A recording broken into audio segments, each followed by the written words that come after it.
Hello everybody, welcome back to my channel. My name is Dominic from Dominic Talks Movies, and today I'm doing something a little bit different. I'm going to start doing these kind of, quickie reviews, similar to what I think YMS does, where he basically, he does it usually with like new releases, so he'll review 2 or 3 new releases in one video, and basically just talk about them and review them.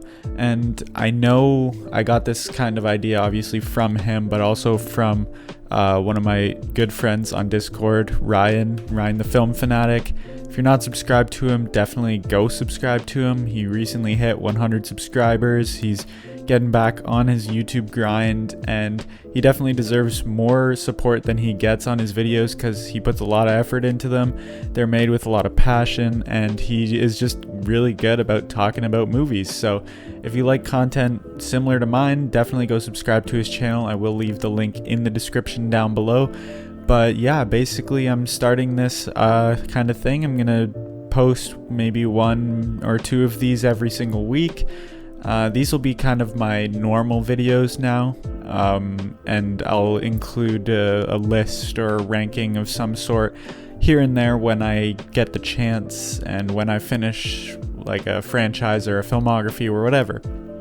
But today I wanted to kind of talk about, I wanted to have some sort of theme to these. I didn't want it to be just completely random movies, which I could do from time to time, but I wanted it to be somewhat, at least somewhat related.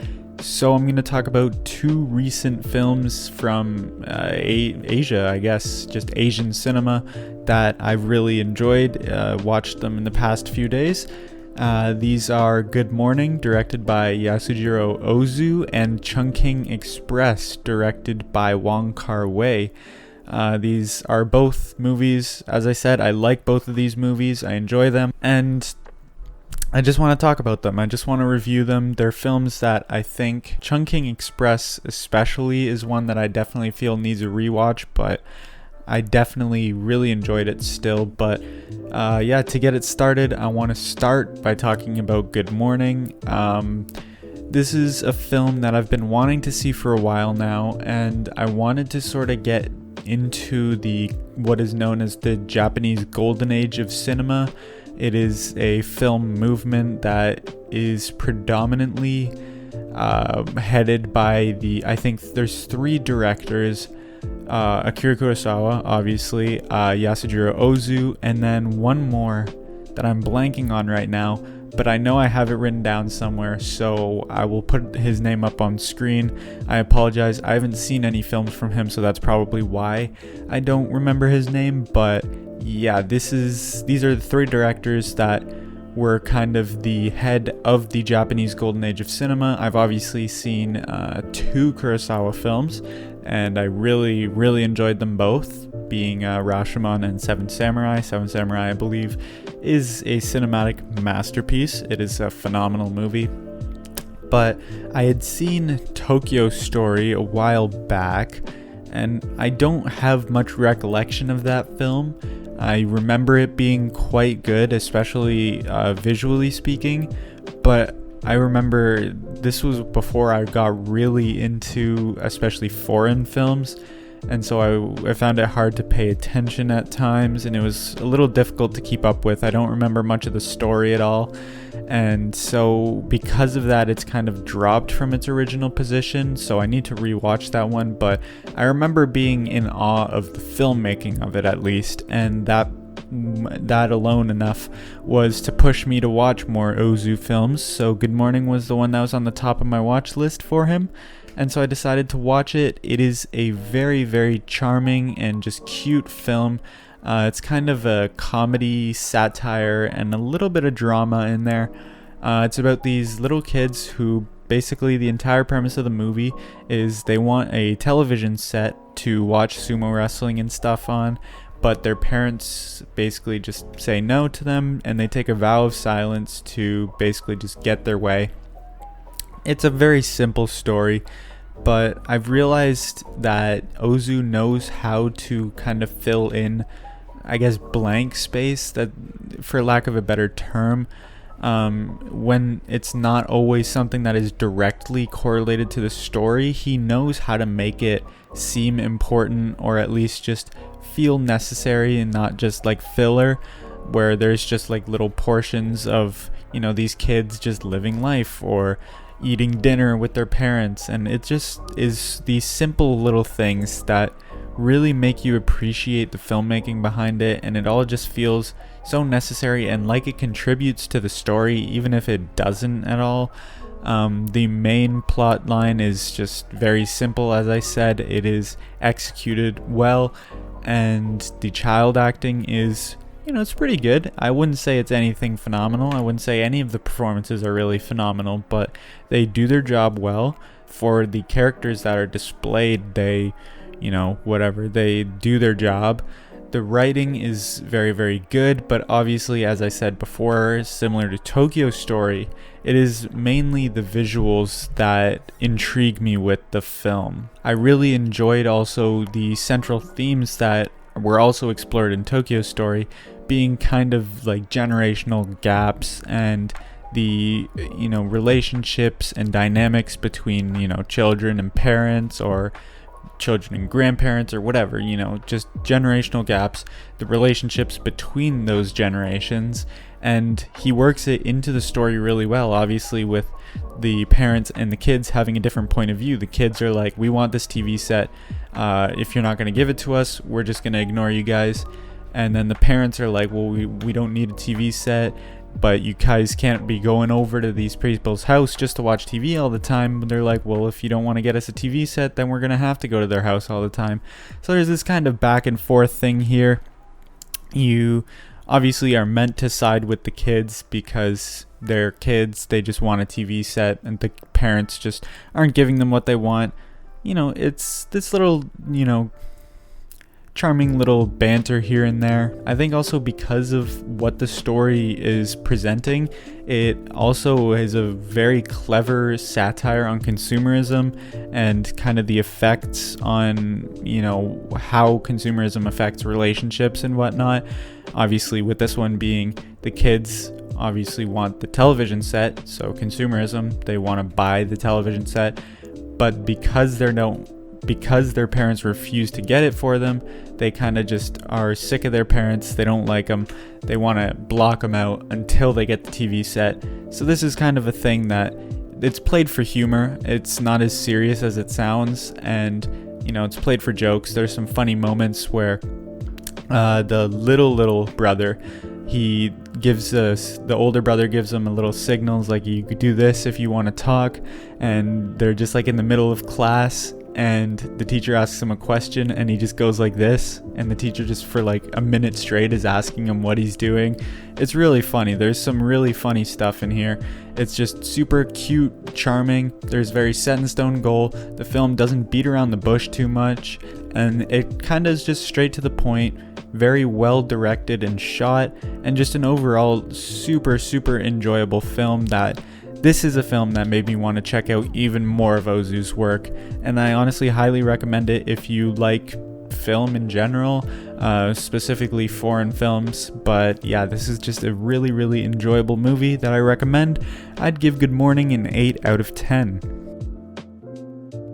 And the next film I'm going to be talking about here is Chungking Express, directed by Wong Kar-wai. This is my third Wong Kar-wai film, and it is not quite my favorite. It is right in the middle. It's my number 2 spot. I currently do prefer Fallen Angels, and a lot of people say that these are kind of spiritual sequels. They have similar character archetypes, they have similar themes and ideas that they're going for, very similar styles, whatnot, so on and so forth. I did notice that they're very similar in that way. It's kind of a bifurcated narrative where it's, you know, split in two. You follow two different characters and they don't really even diverge. It's just kind of a film that's following two separate storylines, which at times did get a little bit confusing. But I did notice, and I wrote this in my Letterboxd review. If you don't follow me on Letterboxd, definitely make sure to do so. I leave it in my description of every video. But what I noticed and what I mentioned in my Letterboxd review is for about, I would say, the first act or maybe a little bit less, I was like dead set on following the story, making sure I caught every detail, because this is a film I've been wanting to see for a long time, and I was like, I need to make sure I get it.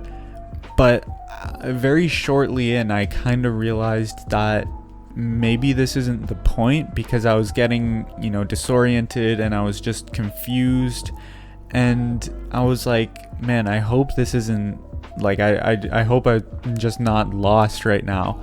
And I kind of made the decision to pay less attention to the narrative and more so to the characters and to some of the themes, and just overall immerse myself more in the experience of the film rather than paying more attention to very detailed plot points and stuff like that. And I think this enhanced my enjoyment of the film like tenfold. I was enjoying this way more, and when I tried to follow every plot intricacy, I was just found myself befuddled and confused.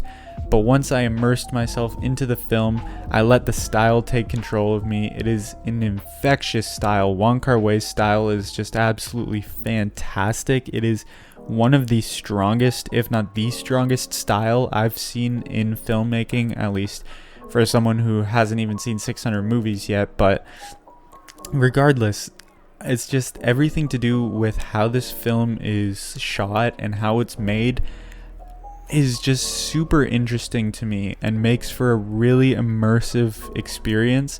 So this is something I highly recommend that you do when you watch this or Fallen Angels.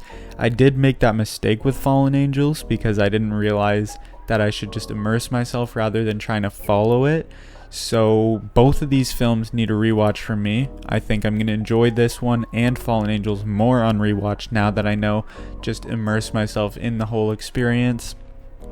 But yeah, I did feel way better just letting myself get lost in this world, and I really thought the characters and the ideas and themes that they were going for in terms of sort of these melancholic characters who are very lonely, those themes really resonated with me because I felt that sort of sense of loneliness, and I wouldn't say super melancholic feelings before, but I've felt this sort of way that these characters were feeling. I felt the struggle of of relationships and how it makes you feel, being broken up with, or when you can't find a partner. I felt generally this sort of experience, so that gave a sense of relatability to these characters. The performances were all really fantastic. I did like the kind of two-way story that it went for. It felt like there was always something going on that was important. As I said, obviously the technicalities are fantastic. The score and soundtrack for this movie are amazing. And yeah, this Wong Kar-wai movies, specifically Chungking and Fallen Angels, have some of the best cinematography and editing kind of combination that I've ever seen, and they just make for a really amazing experience. And I just honestly thought this was a fantastic movie. As I said before, I need to rewatch this and Fallen Angels to kind of get that full experience, but even with the first act kind of being not as strong for me, I still think this is an 8 out of 10. I really am loving these films. I am just love sort of Asian cinema in general. So yeah, both of these films were 8 out of 10s for me. There were my sort of quick, not really in-depth thoughts on these two films. Let me know if you like this sort of laid back, more style of video. This is unscripted. I was kind of just going off a whim. I was kind of generally taking notes from my Letterboxd reviews, but I was kind of just making it up on the fly, so you guys get my real raw thoughts on these films. So yeah, Chungking Express and Good Morning, both 8 out of 10 films. Very, very good movies. Highly recommend them. And that is basically going to do it for the video, guys. I will see you all in the next one.